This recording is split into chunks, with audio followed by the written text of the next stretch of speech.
वफाकी वज़ीर इत्तलात और नशरियात अता तारिर कहते हैं कि मुल्क की दिफा मजबूत हाथों में है। हमें मुसल्लह अफ़वाज की पेशा वराना सलाहियतों पर फ़ख्र है। मुसल्लह अफ़वाज ने हमेशा किसी भी जारियत का मुँह तोड़ जवाब दिया। सऊदी अरब के साथ मुख्तलिफ शोबों में तावन पर बातचीत होगी। लाहौर में फर्स्ट पंजाब पैडल चैम्पियनशिप की इख्तितामी तकरीब से खिताब करते हुए उन्होंने मज़ीद क्या कहा, सुनिए। पाकिस्तान ने जब भी किसी भी कोई भी एग्रेशन हुई है उसका हमेशा जो है वो एक बड़ा अच्छा रिस्पांस और बड़ा भरपूर रिस्पांस दिया है। तो मुझे तो सिर्फ बड़ा इत्मीनान है अपनी आर्म्ड फोर्सेस की एबिलिटी पे and their capability to defend the country.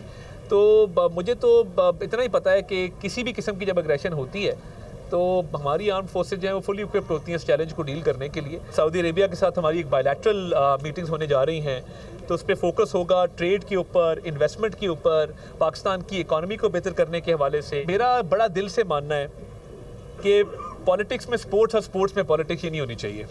ये दोनों एक डिफरेंट चीज़ें हैं, दो डिफरेंट स्ट्रीम्स हैं, दोनों डिफरेंट रहनी चाहिए। हमारे मुल्क को अल्लाह ताला ने बहुत अच्छे स्पोर्ट्समैन से नवाजा है। हम दुनिया में जाने जाते हैं अपनी स्पोर्ट्स की स्किल की वजह से। तो आपके पास ये मौका है कि उस यूथ बल्ज को आप पॉजिटिव तरफ लेके जाएं, उनके लिए मज़ीद फैसिलिटीज़ प्रोवाइड करें।